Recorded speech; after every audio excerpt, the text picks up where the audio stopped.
Hello, I wanted to make a video and recommend Ray Comfort's The Fool. I saw The Fool and I was highly impressed. I liked the message and it was well made. It was incredible. I liked nearly every part of it. I respect Ray Comfort. I don't respect every part of Ray's reasoning all the time, but I think he's a really good person, has a really good heart for Christ. Now, I don't question his salvation and his just desire to save the lost. It's there. And the Living Waters ministry, I respect it. And man, that the whole documentary was that we as Christians, we should not be afraid to become the fool. We should not be afraid of humiliation. We should not be afraid of embarrassment for Jesus Christ, because it may open up doors. And it opened up doors for Ray. He did that banana trick, which the atheists, he became a laughingstock among atheists, but it ended up opening up a lot of doors for him. And we can't really, the Living Waters ministry, it's highly successful.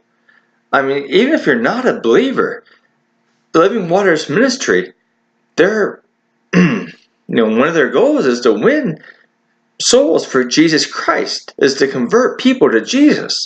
And they do that. So even if you're an unbeliever, you have to admit that they achieved their goal. I mean, they convert a lot of people to Christianity. I like their 180 documentary. Off the top of my head, I didn't look at the list. That's the one that I remember. The Atheist Delusion, I like that one. And Atheism is a Delusion. That should be like I like to do a podcast and name it The Atheist Delusion, but let's say that for another day, because I don't want to get bogged down by militant atheists. I want atheists that I can extend an olive branch to and talk to, or other Christians. But if you're a Christian and you're struggling in your faith, or even if you're just a skeptic, or if you're just an interested atheist, watch The Fool. The Fool is by Ray Comfort. It's really good. And you're not going to watch The Fool and you're not going to become a Christian. It's not, but it shows you the power of humility. And as Christians, how pride can hold us back. So it's really a show for believers, not for atheists. So it's not, the purpose of it's not for evangelizing, but it does show that how Living Waters does do a lot of evangelical work. One thing that was struck me in the movie is, it was well, no, I'll say that for another day. Anyway, if you're a Christian, I know The Fool is like an hour and 4 minutes or something like that, but, watch that. Or if you're a skeptic, watch that. Because even if you're a skeptic and you don't, it can help your life to know the power of humility.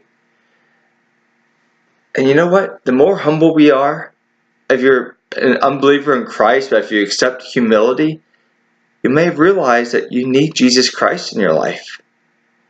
We need to become humble to realize that we need Jesus. So there's no place. When I was training for wrestling, the wrestling coach said, leave your pride at the door of the weight room, because if you try to lift too much weight, you're going to get hurt. Then you're not going to be able to wrestle. You're going to be out for the season. Leave your pride at the door so you can lift and get stronger gradually. Well, Christianity and life should be like that. Leave your pride at the door so you can grow. Leave your pride at the door. Leave your pride at the door. Let's be humble. Let us seek Christ. And if you're an unbeliever, have you really searched everywhere? Are you really open everywhere? Have you really as open as you think you are? Or have you closed off that possibility? Do you think you know all the answers? Are you willing to search some more? Are you willing to continue in the journey?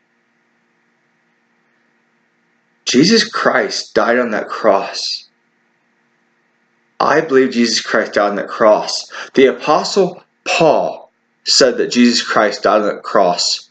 And he said that he had an encounter with the risen Lord. He claimed that he had an encounter. Now, if you think that encounter was an hallucination, then you do not understand history. It was an encounter that was documented not just in Acts, but in the Pauline epistles. It was an encounter, not just an hallucination.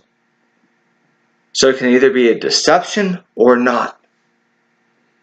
Do you really think Paul would lie about something like that? Do you think Paul, a head Pharisee, would lie and commit blasphemy, condemning himself to hell? I don't. Would you really risk eternity in the lake of burning sulfur for pride? Thank you for listening. Have a blessed day. Thank you.